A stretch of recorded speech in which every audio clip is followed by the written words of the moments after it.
आज आपण पदावली शिकणार आहोत। पदावली करताना त्याचे काही नियम असतात ते लक्षात घ्या।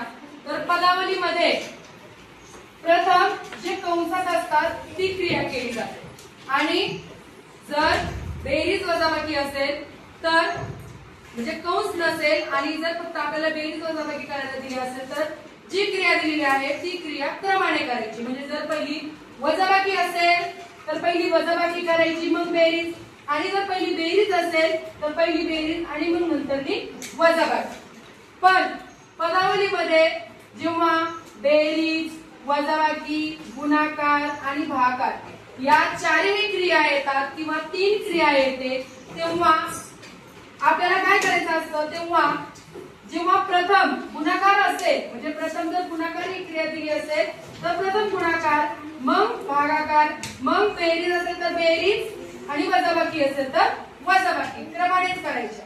आणि जर पदावली करताना पहिलं भागाकार असेल, मग गुणाकार असेल, वजाबाकी असेल आणि बेरीज असेल, हे उलटही असू शकतं। मग जर पहिलं भागाकार असेल तर पहिलं भागाकार करायचं, मग गुणाकार आणि मग वजाबाकी आणि मग बेरीज। म्हणजे वजाबाकी आणि बेरीज यांचा क्रम जसा दिला आहे तसाच करायचा आणि भागाकार गुणाकार सुद्धा जसा क्रम आहे तसाच करायचा। फक्त त्या बेरीज आणि वजाबाकीच्या त्याच्या आधी त्या क्रिया करायच्या, कोणत्या? गुणाकार किंवा भागाकार या क्रिया। तर आपण याच्यावरून आता ही गणित सोडून घेणार आहोत। त्यासाठी बघा तुम्हाला इथं काय दिलेलं आहे, कंस। कंस मध्ये हा काय गोल कंस आहे, बरोबर? याचे कंसाचे सुद्धा प्रकार आहेत। याला आपण म्हणतो कंस, याला म्हणतात चौकोनी कंस आणि याला म्हणतात महिरपी कंस। असे तीन कंसाचे प्रकार आहेत आणि ते आपल्याला पदावलीमध्ये देतात। आता याच्यावरून आपल्याला इथं कंस दिले ते उदाहरण आपण सोडूया। बघा, तर आता पहिल्यांदा आपल्याला दिलेला आहे भागाकार, पण आपल्याला पहिलं काय सोडवायला सांगितलेलं आहे, कंस। तर कंस सोडवत असताना पहिले आपण यांची बेरीज करून घेऊया। आपल्याला इथं काय पहिलं दिलेलं आहे, बेरीज, म्हणून आपण बेरीज करून घेऊया। 15 अधिक 8, 15 अधिक 8 किती होतात? 23, 23 वजा 3 अधिक 5। अजून कंस पूर्ण नाही झाला कारण की अजून कंसात एक संख्या राहिलेली आहे म्हणून।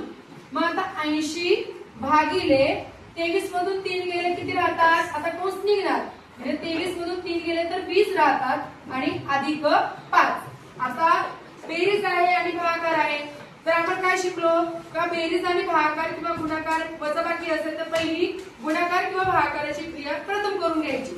तर आपल्याला इथं पहिलं भागाकार दिला आहे, आपण भागाकार पहिलं करून घेऊया। तर 20 चोक 80, तर 4 अधिक 5 आपलं उत्तर किती आलं? 9। म्हणजे हे आलं आपल्या पदावलीचं उत्तर। आता इथं बघा तुम्हाला सांगितल्यानुसार पहिलं जर भागाकार असेल तर पहिलं भागाकार, गुणाकार असेल तर गुणाकार, त्याचप्रमाणे आपण ही कृती करून घेऊया।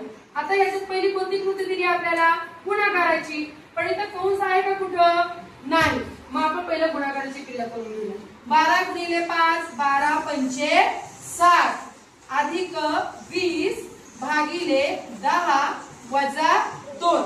आता याच्यामध्ये बेरीज आहे, वजाबाकी आहे, पण आपल्याला कोणती क्रिया सांगितली करायची? प्रथम भागाकाराची। कोणती? भागाकाराची। 60 जागेवरच अधिक 10 ने जर 20 ला भागले तर उत्तर किती येतं?